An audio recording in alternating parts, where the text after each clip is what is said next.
गुरुर्ब्रह्मा गुरुर्विष्णु गुरुर्देवो महेश्वर गुरु साक्षात् परं ब्रह्म तस्मै श्री गुरुवे नमः।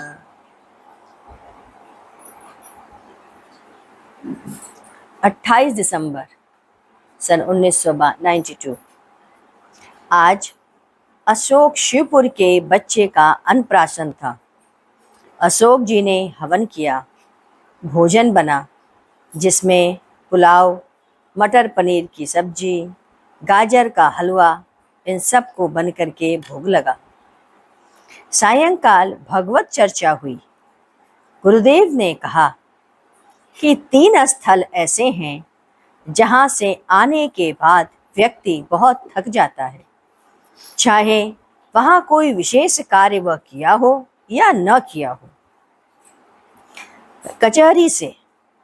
कचहरी कोई केस हो, वहाँ से लौटेगा तो थकावट आ जाती है। दूसरा अस्पताल से लौटने पर चाहे उसका इलाज हुआ हो या वो किसी दूसरे को देखने के निमित्त गया हो, किंतु उसके बाद उसको थकावट का एहसास होता है। तीसरा शमशान घाट।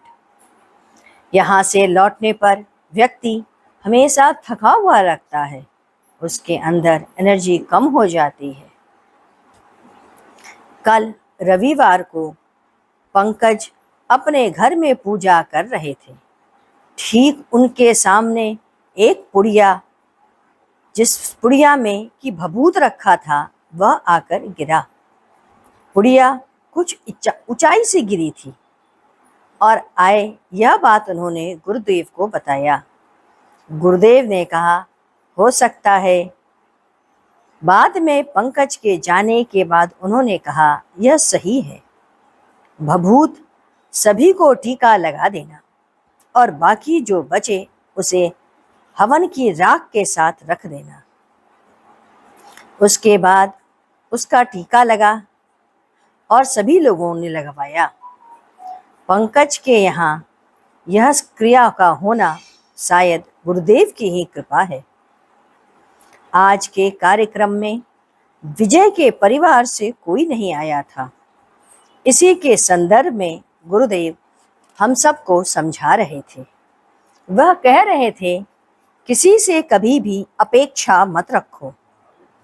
अपेक्षा और उपेक्षा में केवल अ और उ का ही अंतर है। अपेक्षा करना ही उसके जीवन का सुखमय हो या आध्यात्मिक बने, उसे भोजन में आना चाहिए या नहीं आना चाहिए, इसकी कोई जरूरत नहीं। उसकी पूछताछ ना करो। वह जीवन में उचित जिए, इसकी अपेक्षा रखो और शेष पूछताछ की उपेक्षा कर दो। इसके बाद 1 जनवरी 1993 शुक्रवार। आज सायंकाल हम लोग 3 बजे ही ऑफिस से आ गए।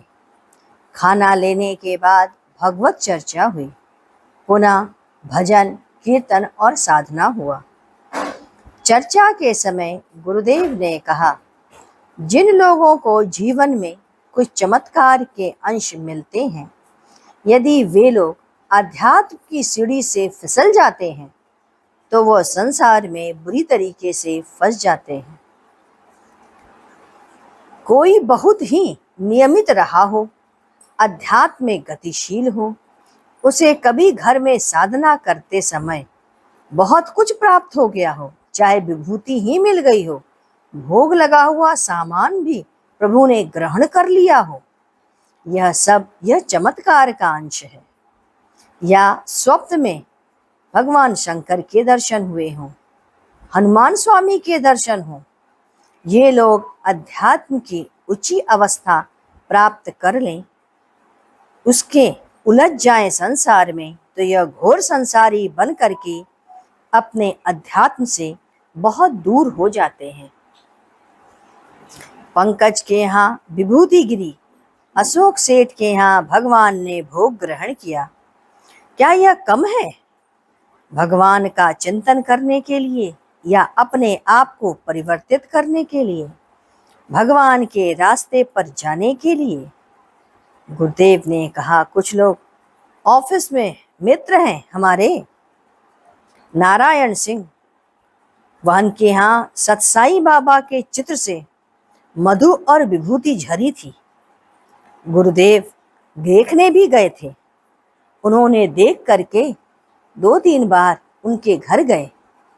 अवसर मिला वो सतसाई बाबा के चित्र को देखे भी और कहा भी, इतना समय मिलता है, लेकिन क्या हुआ, लोग छूट गए।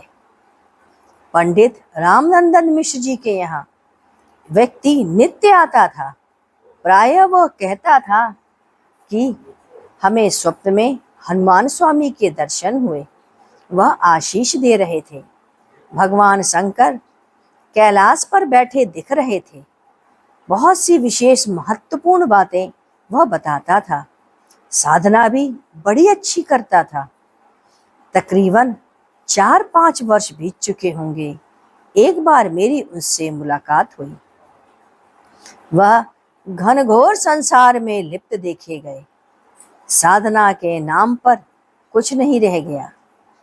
कहने का भाव यह है कि किसी का प्रारब्ध अच्छा रहता है, उसके कुछ संस्कारों के कारण उसे ऐसी संगति मिल जाती है, परंतु ईश्वर भी उसे ऐसी चीजों में फंसा देता है कि वह वापस संसार में धीरे धीरे लिप्त हो जाता। व्यक्ति को सदैव अपनी अच्छी संगति, सत्संगति बनाए रखना चाहिए। बराबर सत्संग में जाना चाहिए, बिना यह विचार किए कि कुछ पता नहीं चल रहा, इतने समय हो गए, हमें समझ में नहीं आ रहा मेरी उन्नति हो रही है कि नहीं। यह विचार मन में आए और रुचि कम हो जाए, ऐसा ना हो। एक महापुरुष की कथा कही। गुरुदेव ने कहा, एक व्यक्ति नित्य प्रति आता था। गुरुदेव ने उसे कभी भी यह काम, कभी वह काम सौंप दिया करते थे। उसे लगा यहाँ कुछ साधना वगैरह तो होता ही नहीं है। उसने एक चिट्ठी देकर उसे एक महापुरुष के पास भेज दिया। वहां उसको गए, कुछ ही दिन रहे होंगे। उन्होंने देखा वे तो कुछ करते ही नहीं, नित्य प्रति सिर्फ एक ही कार्य करते हैं, कमरे को साफ करते हैं, चाहे कोई यात्री आवे या ना आवे। बर्तन सुबह साफ करते हैं और पुनः शाम को साफ करते हैं। उन्हें लगा यहाँ रहकर तो और भी कुछ साधना नहीं हो सकती। अपने ही गुरु के पास हम चलते हैं। अपने गुरु के पास जाकर उनके पूछने पर उनके गुरु ने कहा, आपने मुझे भेज दिया था तो अच्छे से बर्तन उन्होंने धोया करते थे।